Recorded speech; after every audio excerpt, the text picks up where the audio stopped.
Hi, you're watching SERIESX. In this video, we take a look at how cutting-edge technology will be integrated with cars and fundamentally change how we interact with them. While the look and feel of our cars has changed in the past 100 years, the way we drive them hasn't. But fundamental change is coming. In the next decade, not only the way they're powered and wired has shifted dramatically, but we won't be the ones driving them anymore. Some cars already have basic automation features, but the automotive experiments currently being undertaken by the likes of Uber and Google make up a minuscule proportion of the vehicles on our roads.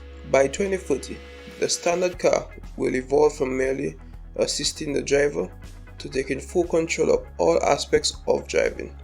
In most driving conditions, this widespread automation, together with the electrification and increased connectivity of both the car and society, are set to shake up the car industry in a big way, affecting everything from the way cars look and feel, to how we spend our time inside them, and how they get us from A to B. The first major difference we might notice between today's cars and those of 2040 are their names. Just as Apple and Samsung have taken over the mobile phone market that Nokia and BlackBerry once dominated, Tesla, Apple, Dyson, and Google could become the most recognized automotive brands of the future. They'll likely look a lot different too. From the outside, the large air intakes and front grills that cool our combustion engines will no longer be needed, while wing mirrors will be replaced with cameras and sensors. Windows could be larger to allow liberated passengers to enjoy the view, or near non-existent to provide privacy. The Mercedes-Benz Vision Ubernetic demonstrates these radical new looks with a modular vehicle that can switch bodies to either move cargo or people. Cars' interiors will be much more flexible, some allowing customizations of colors, light, privacy, and layout at the touch of a button. Volvo's recent 360C concept car envisages a multifunctional space that can transform into a lounge, an office, or even a bedroom. Sun visors will become a thing of the past, with smart glass allowing us to control the amount of entering daylight at the touch of a button. The Mercedes F015 concept car's doors even have extra screens that can function as a windows or entertainment system. Many cars will be fitted with augmented reality systems, which will superimpose computer-generated visualizations onto the screen or other display areas to ease the passenger's nerves from replenishing the wheel by showing what the car is about to do. Drivers will be able to communicate with other cars' speech or gesture commands. In high-end models, we may even see some early version of brain-computer interfaces, which would associate patterns of brain activity with commands to control the car or entertain occupants. Similar technology has already been used to control prosthetic limbs and wheelchairs.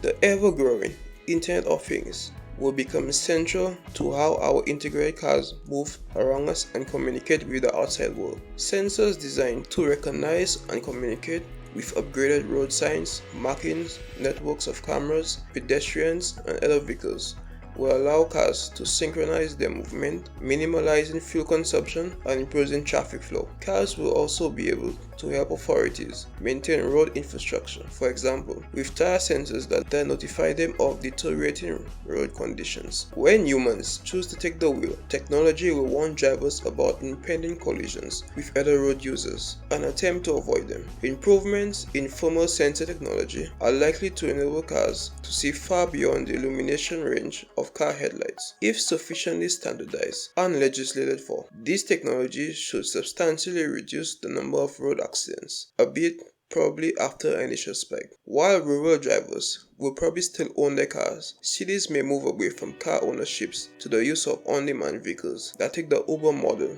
to the next level. In Moscow, 9 meters of these journeys are already made daily, more than 30 times higher than at the start of 2018.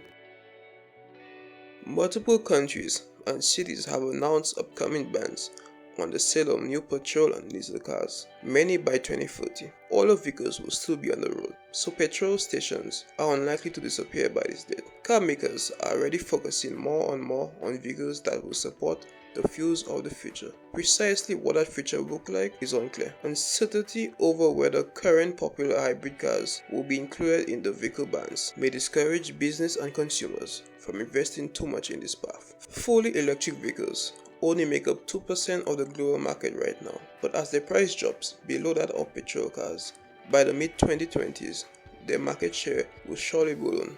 By how much depends on to what degree their limited range and charging time can be improved, and how much governments invest in patchy electric charging networks. We expect fully electric vehicles to at least be a viable option for a wide range of drivers by 2030, but unforeseen groundbreaking technology developments could easily change the future of vehicle fuel. For example, scientists are working hard to solve the production and storage difficulties that currently limit the potential of clean, fast fueling and long-term hydrogen-powered vehicles. The year 2030 might not seem too far away, but a decade is a long time for technology to change. In 2008, the first iPhone had only just been released, and climate change was a background issue for governments and media. Now, technology and environmental discourse are changing at an unprecedented rate. So don't be surprised if you look back at the cars of today in a decade's time and wonder how we ever got by.